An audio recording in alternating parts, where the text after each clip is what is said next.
Exam द्वारा channel पर स्वागत है। लाइक करें हमारी वीडियोज को और साथ ही सब्सक्राइब करें और बेल आइकन को दबाएं ताकि आपको नए नए वीडियोज मिलते रहे। हेलो फ्रेंड्स, रेलवे समान अध्ययन 10 मिनट 100 जीके के इस सीरीज में मैं इंद्रजीत फिर से हाजिर हूँ। ये 59वां भाग है इस सीरीज़ का और इससे पहले 58 भाग आ चुके हैं, तो आप सभी वीडियो ज़रूर देखें, साथ ही अपनी सभी दोस्तों को शेयर कर दें। चलिए शुरू करते हैं ये भाग का क्वेश्चन। उससे पहले मैं आपको बता दूं कि ये वो प्रश्न है जो बार बार एग्जाम में पूछे जाते हैं। अगर आप चैनल पर नए हैं तो वीडियो को लाइक और शेयर कर दें।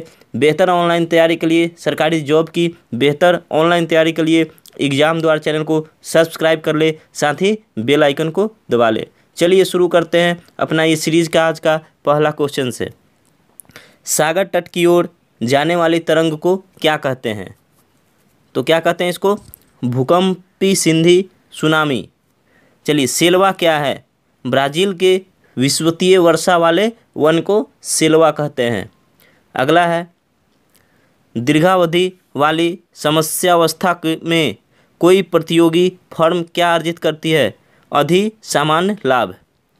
उत्पादन कार्य के साथ किसका संबंध है? तो आगत व निर्गत का। उत्पादन प्रकार के साथ किसका संबंध है? आगत व निर्गत का। स्वशासन आंदोलन के प्रवर्तक कौन थे? तो एनी बेसेंट स्वशासन आंदोलन के प्रवर्तक थे। गांधी इरविन समझौता कब हुआ था? 1931 ईस्वी में गांधी इरविन समझौता हुआ था। अलीगढ़ में मोहम्मदन एंग्लो ओरिएंटल कॉलेज को किसने प्रारंभ किया? सर सैयद अहमद खान ने। और ये कहाँ पर है? तो अलीगढ़ है। चीन में 1911 ईस्वी के विद्रोह का क्या परिणाम हुआ? एक गणतंत्र की स्थापना हुई। और ये 1911 में चीन में 1911 में कितनी राजनीतिक पार्टियों ने यहाँ विद्रोह किया था? तो 7 राजनीतिक पार्टियों ने यहाँ विद्रोह किया था। 7 राजनीतिक पार्टी ने मिलकर विद्रोह किया था। कब? 1911 में चीन में। किसने राज्य अपहरण नीति को क्रियान्वित किया? तो लॉर्ड डलहौजी ने। भारत में प्रकाशित होने वाला प्रथम समाचार पत्र का नाम क्या था? दी बंगाल गजट। व्याकरण ग्रंथ अष्टाध्यायी के रचनाकार कौन थे? पाणिनि।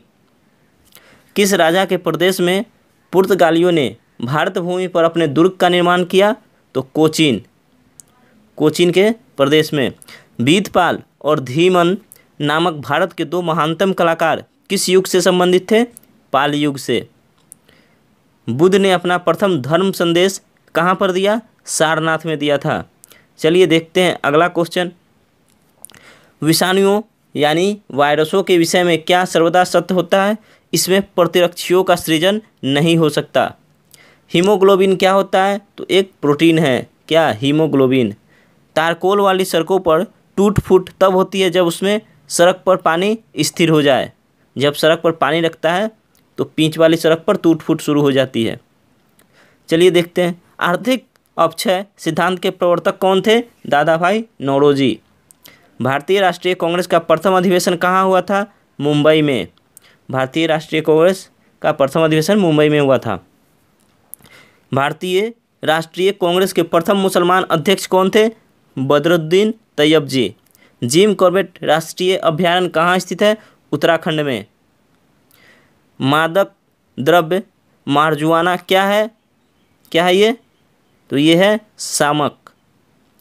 मंडिया व मेले किस सूची के अंतर्गत आते हैं? तो राज्य सूची। चलिए देखते हैं अगला क्वेश्चन। राज्यसभा में मनोनीत सदस्यों की अधिकतम संख्या कितनी होती है? 12। और ये कौन मनोनीत करते हैं? तो हमारे देश के राष्ट्रपति इन 12 लोगों को मनोनीत करते हैं। साथ ही राज्यसभा में मनोनीत होने के लिए या चुने जाने के लिए कितनी उम्र चाहिए? तो 30 वर्ष, कम से कम 30 वर्ष। चलिए देखते हैं अगला। राज्यसभा के 1/3 सदस्यों के निवृत्त होने की अवधि क्या है? प्रति 2 वर्ष। प्रवाल द्वीप मुख्यतः क्या होता है? अंतः स्थलीय समुद्र। सुंडा जल डमरूमठ किसके बीच स्थित है? जावा और सुमात्रा के बीच। टैगा वन में कौन से वृक्ष होते हैं? अल्पाइन वृक्ष। कौन सा वृक्ष? अल्पाइन वृक्ष होता है। कहाँ? टैगा वन में। इंदिरा गांधी परमाणु अनुसंधान केंद्र कहाँ स्थित है? कलपक्कम में। चलिए अगला क्वेश्चन देखते हैं। जैव पदार्थों के 100 लेपन में मुक्त किस रसायन का प्रयोग किया जाता है? Ethylene glycol. नियोन कितने परमाणु वाली गैस है? 1 परमाणु। सोडियम बाइकार्बोनेट को बाजार की भाषा में क्या कहते हैं? पकाने वाला सोडा। भारतीय संगीत का उद्गम किसमें खोजा जा सकता है? सामदेव की संहिता में। चालुक्यों ने अपना साम्राज्य कहाँ स्थापित किया था? कर्नाटक में। हिटलर जर्मनी का चांसलर कब बना? 1933 में। और एक और क्वेश्चन मैं बता देता हूँ, हिटलर की मृत्यु कब हो गई? तो 1945 में। जर्मनी का चांसलर वाला 33 में और इसकी मृत्यु हो गई 1945 में। चलिए देखते हैं अगला क्वेश्चन। पुहार नगर की नींव किस चोल शासक ने रखी थी? राजेंद्र चोल ने। गुप्त युग का प्रवर्तक कौन था? श्रीगुप्त। चलिए अगला क्वेश्चन देखते हैं। सीमा अंतिल का नाम किस खेल से जुड़ा है? चक्का फेंक यानी डिस्कस थ्रो। पधा सुब्रमण्यम किस भारतीय नृत्य की प्रतिपादक है? भरतनाट्यम। विश्व की प्रथम महिला प्रधानमंत्री कौन थी? श्रीमती सिरिमाओ भंडारनायके यानी श्रीलंका की ये प्रधानमंत्री थी, विश्व की पहली महिला प्रधानमंत्री। कौन सा राज्य अपने सुंदर सागर पुलिनो यानी बीच के लिए सबसे अधिक सुविख्यात है? तो गोवा। गोवा अपने सागर यानी बीच के लिए प्रसिद्ध है। अलमाटी बांध किस नदी पर बना है? कृष्णा नदी पे। विश्व की सबसे लंबी नदी कौन है? नील। विश्व की सबसे लंबी नदी है नील। चलिए अगला देखते हैं। कंप्यूटरों के लिए आईसी चिप्स प्रायः किस पदार्थ की बनी होती है? सिलिकॉन की। चिप किस पदार्थ की बनी होती है? सिलिकॉन की। प्रतिवर्ष उपभोक्ता दिवस कब मनाया जाता है? 15 मार्च को।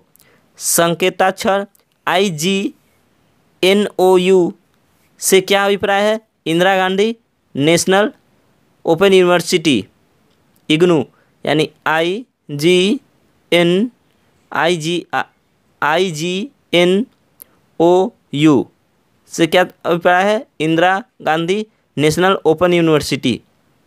ये अक्सर एग्जाम में पूछ लिया जाता है, इसका फुल फॉर्म क्या होता है? सती प्रथा को निरुत्साहित करने वाला मुगल सम्राट कौन था? अकबर। लाला हरदयाल किस पार्टी के नेता थे? गदर पार्टी के नेता थे लाला हरदयाल। फासिस्टवाद का जन्मदाता कौन था? मुसोलिनी। मुख्यतः किस युद्ध से भारत में मुगल राज की नींव पड़ी? पानीपत का प्रथम युद्ध। और ये कब हुआ था? 1556 में। अगला क्वेश्चन देखते हैं। गांधी जी ने दांडी यात्रा कहाँ से शुरू की थी? अहमदाबाद से। चलिए अगला क्वेश्चन देखते हैं। मुगल चित्रकारी ने किसके शासनकाल में पराकाष्ठा प्राप्त की? तो जहांगीर के। कराधान ने अधिनियमों का प्रवर्तक कौन था? Adam Smith. राज्य सहकारी बैंकों का वित्त प्रदान करने का कार्य कौन करता है? भारतीय रिजर्व बैंक यानी RBI। और RBI का मुख्यालय कहाँ है? तो यह है मुंबई में हेडक्वार्टर है। और इसके अध्यक्ष कौन है अभी? RBI के अध्यक्ष कौन है अभी? तो अभी अध्यक्ष है शक्तिकांत दास। चलिए देखते हैं अगला क्वेश्चन। भारतीय अर्थव्यवस्था के किस क्षेत्र में सर्वोच्च उत्पादकता है? कृषि। नमी की माप किस यंत्र द्वारा किया जाता है? हाइग्रोमीटर। चलिए देखते हैं अगला क्वेश्चन। विकृति विज्ञानी प्रयोगशाला में प्रयुक्त सूक्ष्मदर्शी कैसा प्रतिबिंब बनाता है? आवर्धित, आभासी, सीधा और प्रतिबिंब बनाता है। हमारे शरीर की किन कोशिकाओं में सबसे कम पुनर्योजी शक्ति होती है? मस्तिष्क कोशिकाओं में। हमारी छोड़ी हुई सांस की हवा में कार्बन डाइऑक्साइड की मात्रा लगभग कितनी होती है? तो 4%। हम जो सांस छोड़ते हैं उसमें 4% कार्बन डाइऑक्साइड की मात्रा होती है। रक्तदाब का नियंत्रण कौन करता है? अधिविक यानी एड्रिनल ग्रंथि। किसी अति विकसित देश के सकल घरेलू उत्पाद में कृषि का सापेक्ष योगदान होता है? अपेक्षाकृत निम्न। पुलित्जर पुरस्कार किसे दिया जाता है? पत्रकार को। किस खिलाड़ी ने एक दिवसीय क्रिकेट में अधिकतम शतक बनाया है? सचिन तेंदुलकर। इन्होंने एक दिवसीय क्रिकेट में सबसे अधिक शतक लगाया है।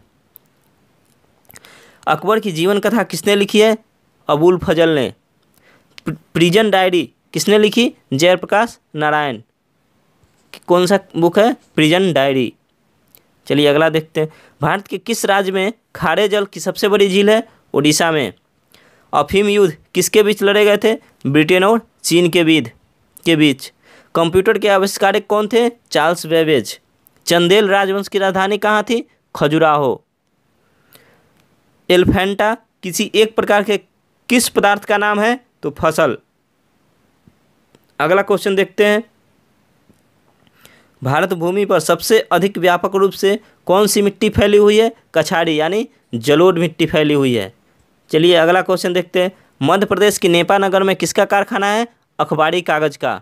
कहाँ? मध्य प्रदेश के नेपानगर में। कॉफ़ी होती है एक उष्णकटिबंधीय झाड़ी। विश्व की सर्वोत्तम कपास की किस्म को क्या कहते हैं? लंबे रेशे वाली कपास। अर्थशास्त्र का जनक किसे कहा जाता है? एडम स्मिथ को। अर्थशास्त्र का जनक एडम स्मिथ। भारत में किस प्रकार की वाणिज्यिक बैंकिंग व्यवस्था है? मिश्रित बैंकिंग।